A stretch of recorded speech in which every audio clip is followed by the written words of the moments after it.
लगातार लोगों के साथ भलाई करके उनको गलत कामों से रोककर सही दिशा में भेजकर दुनिया भर में कैसे लोगों का चहेता बना जा सकता है, वो एबिथ इरवान बिन इब्राहिम लियो को देखकर पता लगाया जा सकता है, जिन्हें एबिथ लियो के नाम से भी जाना जाता है।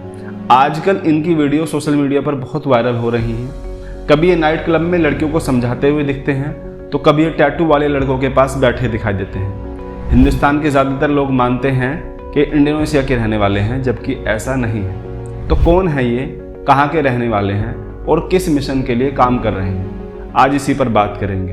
हेलो, मैं परवेज़ और आप देखना शुरू कर चुके हैं द पारा शो। एबिथ लियो 21 दिसंबर 1984 को पहांग, मलेशिया में पैदा हुए। जन्म के वक्त ये मुसलमान नहीं थे। बचपन में इनका नाम लियो योन प्यू था। ये 11 भाई बहनों में तीसरे नंबर के हैं। जब से इन्होंने होश संभाला तब से ही ये इस्लामी मजहब पर बारीकी नज़र रखे हुए थे और 12 साल की उम्र में इन्होंने इस्लाम कबूल कर लिया। एबिथ लियो ने अपनी पढ़ाई मलेशिया में ही पूरी की। एबिथ लियो को सामाजिक कार्य और लोगों की भलाई के लिए काम करते हुए अक्सर देखा जाता है। एबिथ लियो का ऐसा कौन सा मिशन है जिसके लिए काम करते हैं, आइए आज उसी पर बात करते हैं। एबिथ लियो तबलीगी जमात के लिए काम करते हैं, जिसकी जड़ें अपने देश हिंदुस्तान में हैं। तबलीगी जमात की शुरुआत सन 1925 में मौलाना इलियास के द्वारा की गई, जो पश्चिमी उत्तर प्रदेश के कांधला के रहने वाले थे। कांधला के होने की वजह से इन्हें मौलाना इलियास कांधालवी भी कहा जाता है। 1925 के दौर में शुद्धि मूवमेंट जोरों पर था। मुस्लिम लोगों में दीन इस्लाम की बुनियादी जानकारी की बेहद कमी थी।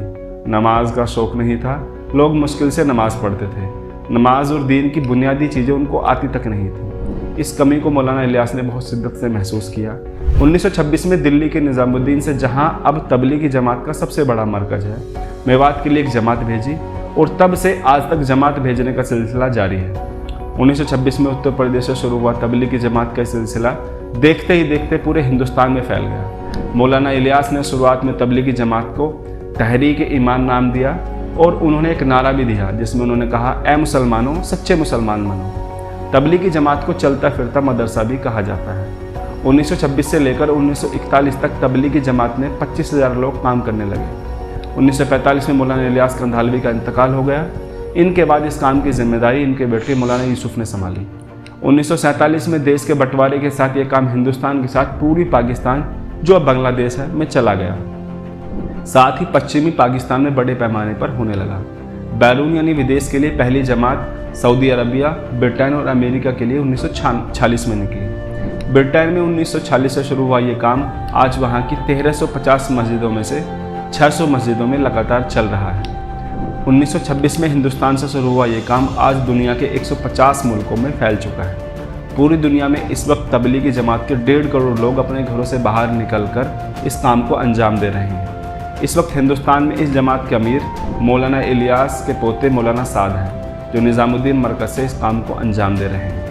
तबलीगी जमात किस तरह काम करती है और किस काम को अंजाम देती है, आइए एक नज़र उस पर डालते हैं। तबलीगी जमात कुरान और हदीस की रोशनी में काम करती है। इस जमात में काम करने वाले लोग प्रॉफिट मोहम्मद की सुन्नतों पर अमल करने पर जोर देते हैं। इस जमात के बड़े जिम्मेदार लोग 10 से 12 लोगों का एक समूह बनाते हैं, जिसे जमात कहा जाता है। जमात निकलने से पहले यह तय किया जाता है कि ये कितने दिन काम करेगी। ये 3 दिन भी हो सकते हैं, ये 40 दिन भी हो सकते हैं, ये 4 महीने भी हो सकते हैं। और विदेश में अगर जमात जाती है, जिसे बैरून कहा जाता है, तो वह 5 महीने वहाँ रहकर काम करते हैं। 3 दिन या 40 दिन वाली जमात को दूसरे शहर या गाँव में भेजते हैं। ये जमात वहाँ पहुँच किसी मस्जिद में जाकर रखते हैं। ये जमात के लोग अपना खर्च खुद उठाते हैं, ये किसी से भी चंदा या मदद नहीं लेते।